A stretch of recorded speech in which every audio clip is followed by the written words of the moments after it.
अस्सलाम वालेकुम। अल्लाह ताला से उम्मीद करता हूँ कि अल्लाह ताला ने आपको जहाँ पर भी रखा होगा अपने हिफ्ज़-ओ-मान में रखा होगा। ज़िला मंडी बहाउद्दीन, तहसील मलकवाल में एक ऐसा अंदोहनाक वाक़या पेश आया कि जिसको देखकर मैं और मेरे समेत पूरा मुआशरा और मुआशरे में वो अनासिर जिनकी दुश्मनियाँ अरसा दराज से चलती आ रही थी, वो सब इसको देख के सुन के बहुत सारे तहफ़्फ़ुज़ात का शिकार हो गए। वो इसलिए कि जब एक प्रेस कॉन्फ्रेंस की गई और पूरी दुनिया ने, पूरी कौम ने वो प्रेस कॉन्फ्रेंस सुनी, जिसमें आईजी साहब, डीआईजी साहब और एआईजी सीसीडी सुहेल ज़फ़र चट्टा साहब ने एक कॉन्फ्रेंस की। उसमें उन्होंने कहा कि जो भी कोई दुश्मनदार है या जो भी कोई असला, आतिशी असला इस्तेमाल करेगा या लेके फिरेगा तो उसके ख़िलाफ़ कार्रवाई की जाएगी। उसके तहत मेरी सोसाइटी, मेरा मुआशरा और वो तमाम लोग जिनकी दुश्मनियाँ या जिनके मामलात ज़िंदगी डिस्टर्ब थे, वो कुछ मुतमिन हुए कि कम अज़ कम ये होगा कि हम पे कोई अटैक नहीं करेगा और हमारे तमाम फैमिली मेम्बरान और तमाम अहलो एयाल महफूज हैं, और कोई दुश्मनदार ये जुर्रत भी नहीं कर सकता था कि किसी पर हमला करे या किसी का जानी माली नुकसान करे।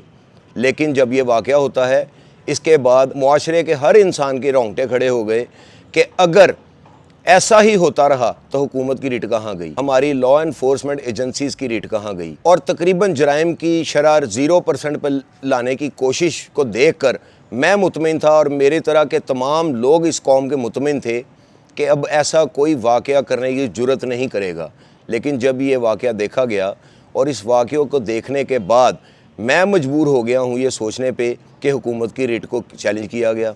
इतना बड़ा चैलेंज कि एक शादी, एक खुशी के माहौल में लोग एंटर होते हैं, आतिशी असले के साथ एंटर होते हैं और वहाँ पे अंधाधुंध फायरिंग करके 2 लोगों को जहाँ बक कर देते हैं।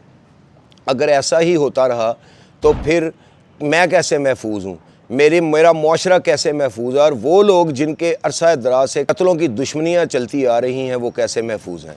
मेरी नज़र में अगर ये वाक़यात इसी तरह होते रहे और मेरे इदारों ने और मेरे निज़ाम ने इनके ख़िलाफ़ कोई एक्शन ना किया, मैं नहीं मान सकता कि हुकूमत की रिट कायम है।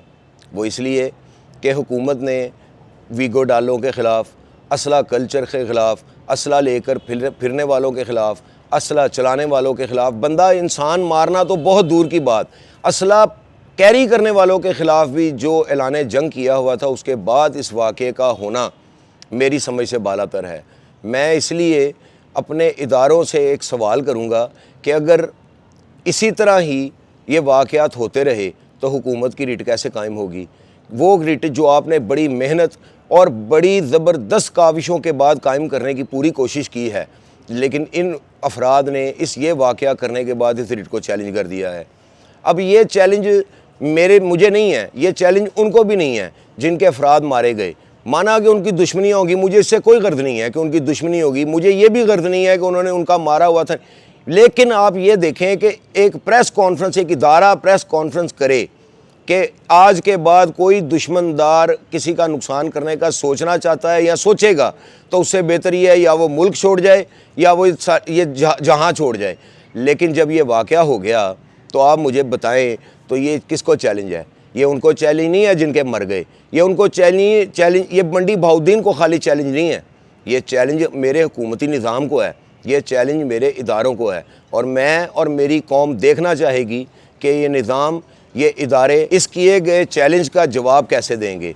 अगर इनका भरपूर जवाब ना दिया गया, वो मुझे नहीं पता कि इदारों ने कैसे जवाब देना है, लेकिन अगर हुकूमत ने और इदारों ने इसका जवाब भरपूर तरीके से ना दिया और अवाम को ये ना दिखाया, ये एहसास ना दिलाया कि वो महफूज हैं, तो मैं नहीं मान सकता कि मेरा मुआशरा सुकून की सांस लेगा। आप यकीन करें कि मैं और मेरे तरह के कई लोग, और कई लोगों को तो मैं ज़ाती तौर पे जानता हूँ, वो लोग अपने आप को बिल्कुल महफूज समझ रहे थे और वो लोग ये सोच बैठे थे कि हमारी जो दुश्मनियाँ, जो ज़िंदगी में हो गया, जो कर लिया, जो हमारे साथ हो गया ख़त्म, को वो बहाना ढूंढ रहे थे कि किसी तरीके से इनकी सुलह की बात की जाए, कोई भी मुआशरे के शरीफ शुरफा लोग दरमियान में बैठें और हमारी सुलह करा दें ताकि हमारी जान छूटे। क्योंकि ये गले में एक ढोल होता है, जब दुश्मनी होती है तो गले में एक ढोल होता है। लेकिन लोगों को बहाना मिल गया, क्योंकि ये सिस्टम अब दुश्मनदारों को बर्दाश्त नहीं करेगा। हमने अपनी नस्ल और अपने कुंबे को महफूज कैसे रखना है, उसके लिए बेहतरीन रास्ता लोग ढूंढ रहे थे कि किसी तरीके से हमारे तमाम बिगड़े हुए मामला बैठ के एक टेबल पे सॉल्व हो जाएं। लेकिन इस वाक़या के होने के बाद सोशल मीडिया पे फिर एक तूफ़ान पैदा हो गया कि इस दौर में, इस बेहतरीन पुलिस के निज़ाम के दौर में ये वाक़या हो गया तो फिर कोई महफूज नहीं है। मैं अपने इदारों से सिर्फ़ एक बात कहना चाहूँगा कि ये आपसे और हुकूमत के निज़ाम से एक चैलेंज किया गया है, एक सवाल किया गया है। मैं ये देखना चाहूँगा और मेरी कौम भी इस इंतज़ार में बैठी है कि इस सवाल का जवाब मेरे इदारे, मेरा निज़ाम कैसे देगा। अगर आप लोग मेरी कही हुई बात से इत्तफ़ाक़ करते हैं या इदारों से कोई बात कहना चाहते हैं तो अपने कमेंट बॉक्स में आके अपनी राय का इजहार करें। मैं आपके जवाब देने की भरपूर कोशिश करूँगा। अल्लाह ताला आपका हामी व नासिर हो। पाकिस्तान जिंदाबाद।